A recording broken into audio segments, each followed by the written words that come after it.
Alors là, au-dessus de nous également, on voit sur notre gauche les cavités qui sont donc petit à petit creusées. Et là, vous pouvez également admirer les terrasses.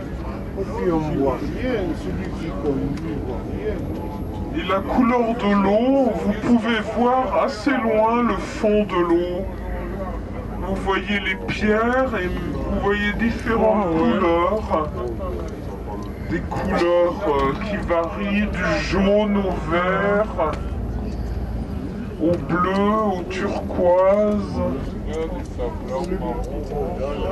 Je sais pas vous, mais moi ça me donne envie de me baigner. Ça vous dirait un bon plongeon?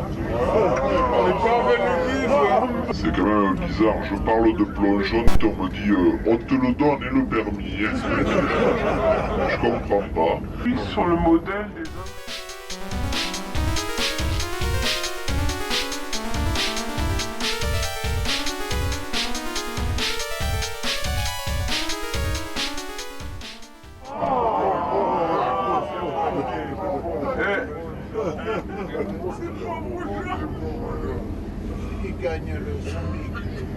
Et ça a effectivement été fait sur le modèle des Invalides.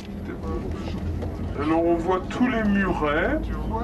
Donc pour des personnes qui pensent encore que les Corses méritent leur réputation de fainéants, eh bien lorsque vous voyez tous les murets, rien que nous pour les monter et les descendre, on n'en peut plus. Mais eux, ils les ont montés, ils ont travaillé dessus et ils ont amené l'eau.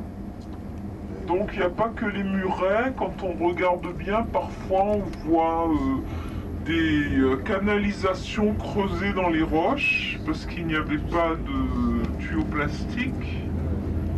On s'arrangeait donc pour faire passer l'eau dans des canalisations, soit des dages ou soit des roches creusées. Et ça jusque quasiment la Seconde Guerre mondiale, quoi. Disons que le coup de grâce donné à l'île, ça a été aussi la Première Guerre mondiale, puisque plus de 20 000 jeunes Corses ils sont morts. Et puis ceux qui n'en sont pas morts, eh bien, ils ont définitivement après quitté l'île. Et donc, dans chaque famille, on avait soin de travailler encore plus dur pour pouvoir payer les études et pour que les enfants deviennent professeurs, avocats, soit corps là, avec le paysage. Le panorama aussi, c'est marrant, souvent on choisissait les endroits les plus panoramiques, comme dans la chanson de Brassens, qui demande d'être enterré sur la plage de Sète pour pouvoir goûter du paysage. Encore un berger qui a un troupeau de chèvres qu'on voit parfois sur les rochers, on va passer. Donc là on passe à côté des tombeaux. Puis en haut, en face de nous, il y a un village. D'ailleurs, n'importe où.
pointe blanche du Cap Corse. Nous avons été hier. Vision panoramique sur le golfe de Saint-Florent. On voit très nettement ses limites là. Et là on est sur la route qui va nous emmener donc dans cette petite zone qu'on appelle le désert des Agriates. Là vous avez une vue également sur les plages qui entourent Saint-Florent, qui est donc une station balnéaire.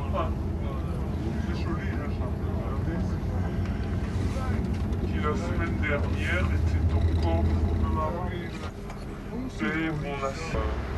leur brebis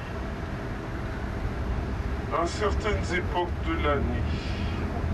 Évidemment, dans un endroit comme le désert, c'est tout transhumance, 2 ans. Tous les 2 ans, l'arbre produit. Cette année, il ne produit pas. Et à partir du mois de décembre jusqu'au mois de mars. Et sinon, elle donne en moyenne 22 litres pour une centaine de kilos d'olives. Et le agréable, c'est une très bonne huile. Elle était produite avant dans de nombreux moulins, par vingtaine qui sont en fonction, ce qui est déjà pas mal. Mais vous voyez un peu la chute. Alors cette chute, elle est due à de nombreux facteurs. Ici, on s'en rend compte, puisqu'on voit à certains endroits des repousses d'oliviers qui, eux, ont apparemment été détruits par le feu. Alors, une des premières causes, c'est le feu. Vers les années 1956, il y a eu des incendies monstrueux qui ont ravagé donc les oliveraies de la Balagne, Corse, les Sabinacci. Alors ça doit être une très vieille variété. Comme par hasard, c'est les toutes petites olives, vraiment minuscules. Et on reconnaît là le nom Poussé-Linule autour des oliveraies. De nouveau devant un de ces paliages, avec le toit recouvert de terre au-dessus de la route. Il y en a encore un autre. Là, au bord de la route, les plants d'inule qui reprennent à l'automne.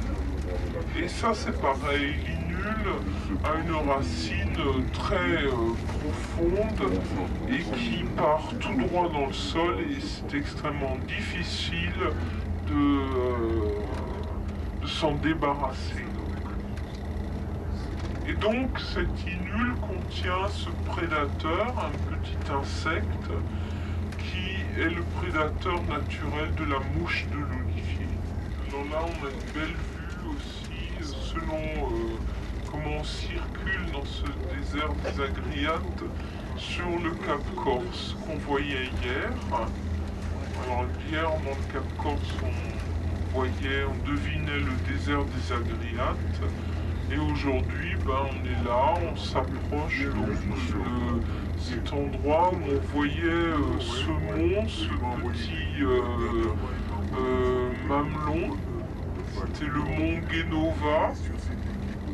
Voilà, et là, regardez les différents villages du Cap Corse. On voit Nonza. Village de Nonza, on s'est arrêté hier.